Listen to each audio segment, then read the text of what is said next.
आज हम लोग करेंगे क्वेश्चन नंबर 9 जिसमें कहा गया है कि one end of the light spring of spring constant के, यानी इस स्प्रिंग का स्प्रिंग कांस्टेंट के दिया हुआ है और फिक्स्ड है एक वॉल से, और उस का जो अदर एंड है वो ब्लॉक से अटैच है और जो कि एक स्मूथ हॉरिजॉन्टल सरफेस पे रखा हुआ है। इन अ डिस्प्लेसमेंट, अगर हम इसको डिस्प्लेस करते हैं कभी इधर या उधर कहीं भी, मतलब कंप्रेस या कहीं भी मतलब स्ट्रेच करते हैं, तो कह रहा है अगर डिस्प्लेसमेंट करते हैं तो उसमें एनर्जी जो आती है हाफ के एक्स स्क्वायर आती है। तो कह रहा है पॉसिबल केसेस क्या है। देखो पहला क्या कह रहा है, the spring was initially compressed by distance x and finally net. तो देखो अगर पहले से ही कंप्रेस है और कंप्रेस होने के बाद ये नेचुरल लेंथ पे आती है, मतलब ऑलरेडी ये एक्स डिस्टेंस कंप्रेस्ड है, तो जब ये कंप्रेस रही होगी तो स्प्रिंग क्या करेगा, इस पर एक फोर्स लगाएगा, क्योंकि स्प्रिंग का नेचर होता है अपोजिट रिस्टोरिंग फोर्स लगाना। तो स्प्रिंग क्या करेगा, इस डायरेक्शन फोर्स लगाएगा और डिस्प्लेसमेंट भी इसी डायरेक्शन में होगा, तो इसका जो वर्क डन होगा वो वर्क डन होगा हाफ के एक्स स्क्वायर। तो ये ऑप्शन सही है हमारा, क्योंकि एक्स डिस्प्लेस करके इसको नेचुरल लेंथ पे ले आया है तो हाफ के एक्स स्क्वायर हो गया। अब बात आती है बी वाले की। तो बी वाला कहता है it was initially stretched by A distance x and finally was in natural length. कहता है इट वाज इनिशियली, तो इनिशियली जो है पहले से ही स्ट्रेच थी, यानी इसको खींचा गया था यहाँ तक, और इसकी नेचुरल जो पोजीशन है वो ये मान लीजिए कि स्टार्टिंग पोजीशन ये थी, तो इसको खींच करके हमने फोर्स लगा करके एक्स डिस्प्लेस कर दिया होगा।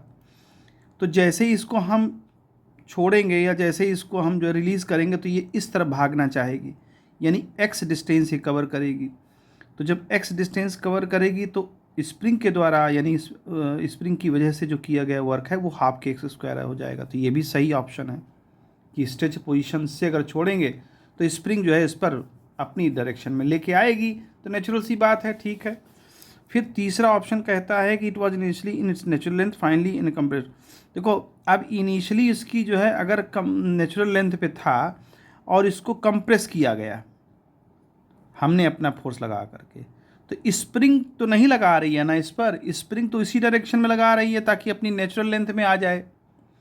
तो स्प्रिंग चूँकि हम एक्सटर्नल फोर्स लगा रहे हैं इस डायरेक्शन में कंप्रेस करने के लिए, लेकिन स्प्रिंग अभी भी इस डायरेक्शन में रीस्टोरिंग फोर्स लगा रही होगी।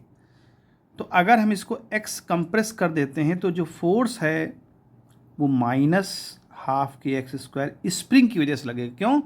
क्योंकि स्प्रिंग का फोर्स इस डायरेक्शन में इसको मूव कराने की कोशिश कर रहा है और हम ले जा रहे हैं इस डायरेक्शन में, यानी दोनों के बीच में 180 डिग्री का एंगल बन रहा है, जिसकी वजह से क्या हो रहा है, जो स्प्रिंग फोर्स लगाएगी वो हाफ के एक्स स्क्वायर लगाएगी माइनस का, क्योंकि स्प्रिंग का नेचर होता है अपनी उस पोजीशन में लाने का।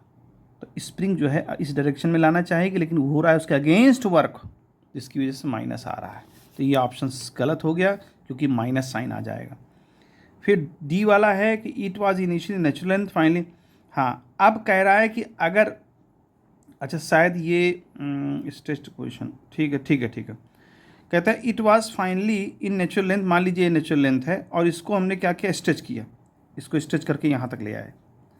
तो हम जब इसको स्ट्रेच करके यहाँ तक ले आएंगे तो स्प्रिंग तो इस पर रिस्टोरिंग फोर्स इस डायरेक्शन में लगाएगी, क्योंकि इसका नेचर यही है, इस डायरेक्शन में लगाएगी, और हम ले जा रहे हैं इस डायरेक्शन में एक्स। तो स्प्रिंग के द्वारा जो फोर्स होगा, यानी इसकी स्प्रिंग के द्वारा जो वर्क डन होगा वो भी माइनस हाफ के एक्स स्क्वायर इस पोजीशन में होगा, क्योंकि स्प्रिंग के लगाए गए फोर्स के अपोजिट डायरेक्शन में यहाँ पर हम इसको ले जा रहे हैं, जिसकी वजह से फोर्स जो स्प्रिंग का है और जो डिस्प्लेसमेंट है उसके बीच में 180 डिग्री का बनेगा, तो हाफ माइनस का हाफ एक्स स्क्वायर आएगा, जिसकी वजह से हमारा ऑप्शन डी वाला गलत हो जाएगा, क्योंकि हमें ऑप्शन में बोला गया है कि हाफ के एक्स स्क्वायर प्लस का लगाना चाहिए। तो प्लस केवल ए और बी के ही ऑप्शन में आएगा, सी और डी के ऑप्शन में नहीं आएगा। तो इस तरह से इस क्वेश्चन करेंगे।